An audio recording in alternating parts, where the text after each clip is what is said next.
friends, it's Kelly. I'm back with another process video. This layout I made a couple of months ago and I was at a crop, so I am going to apologize for a little bit of a different setup. And I left this part in case anyone wants to see watercolor go horribly wrong.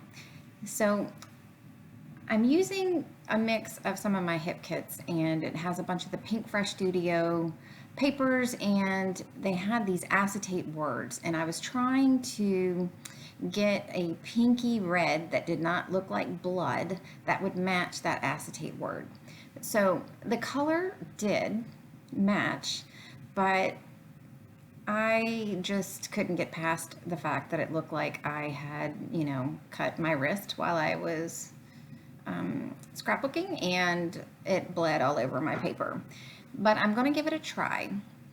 And my thought was, I'm hoping that maybe when it dries a little bit more, it's a little bit lighter. And then once I get the papers on it, that it would just bring out some of the different colors, or it would just make it not quite as red. And so I'm going to start with my paper layers, and then I will switch back and I will do another background. So this paper from Amy Tangerine is one of my favorite papers. I love navy and I love polka dots. So when you mix the two together, I am one happy girl. This photo is a picture of my daughter and one of her closest friends, and I'm just wanted to have a cute layout of the two of them.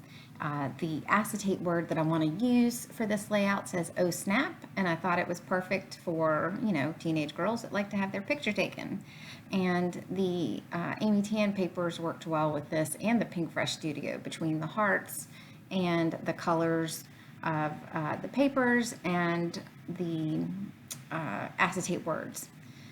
So here's where I think, okay, well, maybe if I just bring out a little bit of the red, it will make it a little bit better and soften it with some vellum. And I just I'm like, okay, you know what, I've just wasted a piece of cardstock. Best case scenario, I can flip it over and use the other side. And worst case scenario, if I've wasted a piece of cardstock, I've wasted a piece of cardstock. It's not the end of the world. But I'm leaving this in so that people can see what people are talking about when they said, they got to be careful with red watercolors, mist, and things like that. I thought I was being so good by, using more water, and also by taking my paper towel and, trying to get most of the color up. But as you can tell, it's not budging.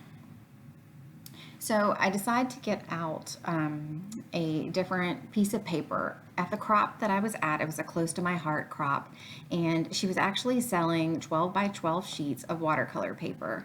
And I decided that I wanted to try them out and see how they worked.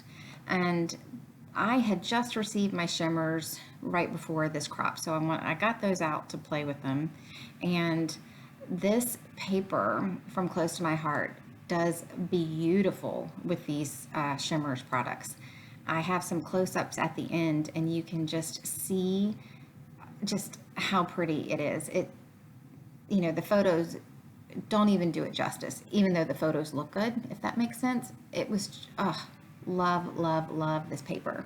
Now, it is truly watercolor paper, so I played around with another piece of it, and it does not do well with mixed media, anything other than just your watercolors.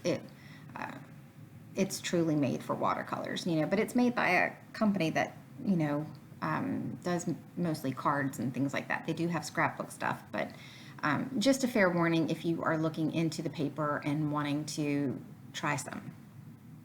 So I'm taking the two different shades of blue. You can see I am using that darker blue for splatters up top, and that lighter blue is a prettier color with that mint green. And these colors are also in that Pinkfresh Studio paper with the hearts. So it just makes a nice background, and just so pretty. And I know that I've said that quite a few times, but it made me fall in love with this paper with these products, that is for sure. So while I let that dry, I do trim off about a 1/2 inch off the sides and I mount it on a piece of aqua cardstock. And then at this point, I'm just taking bits and pieces that I have had from the kits that you can see I've pulled out pieces that are, scraps from things. And the other thing that I did is I went and I just got together any and all of my Pink Fresh products.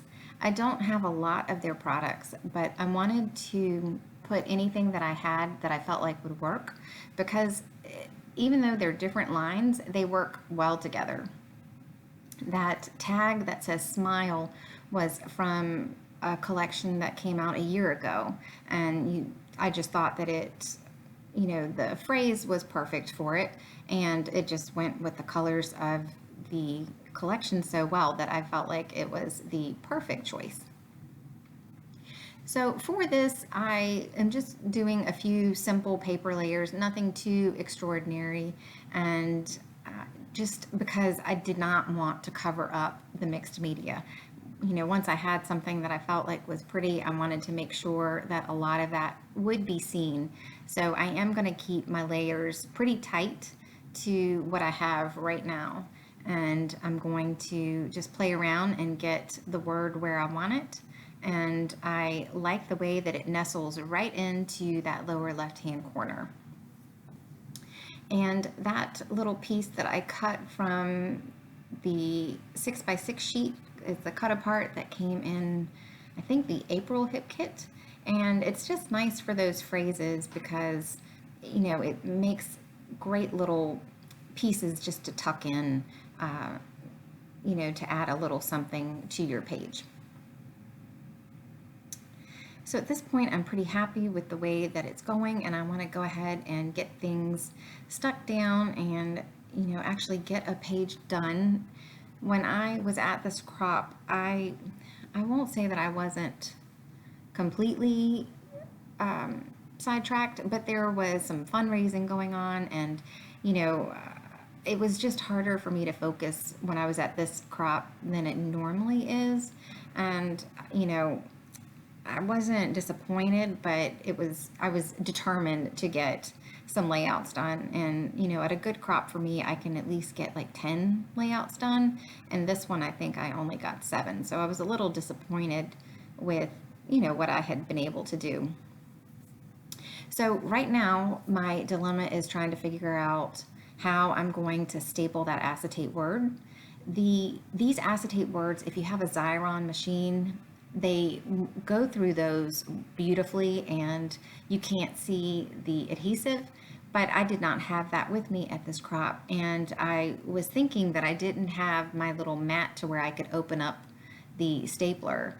And I decided, I'm like, all right, well, let me just staple one and then I will staple the other when I get home. And you can see I'm trying to see if I can lift up the layers and sneak my stapler in. And I just happened to turn my little tool caddy around and I saw that I actually had stuck it in. So I went ahead and I put that underneath and went ahead to staple the acetate. Now, if you've never taken apart your tiny attacher, it can be a little fiddly. And I ended up having to stand up and just kind of press down straight. I wasn't able to apply the right amount of pressure without applying too much, if that makes sense. But so I found that standing up and just pushing straight down made it so much easier. So this is pretty much it. I just have a few little extra pieces of paper that I wanted to find a place for, and I knew that I needed to get some of these puffy sequins on the page. I love the way that these puffy sequins look. Not only are they sequins, but puffy stickers, and those are definitely one of my favorite things to use. And I pulled out these wood hearts, and they also have some wood asterisks as well, and I've just found that those were perfect. So I'm going to have a couple of clusters. I wanted to have one near the smile tag, and the other that I was thinking, towards the top of the layout. And then I thought the upper right hand corner would look neat, and just have a few of those pieces stuck in just where some of the splatters of mist are. So that's pretty much it for me today. I do have some close-ups at the end. And as always, I hope you guys have a great day, and I thank you so much for joining me, and I will see you soon. Take care. Bye.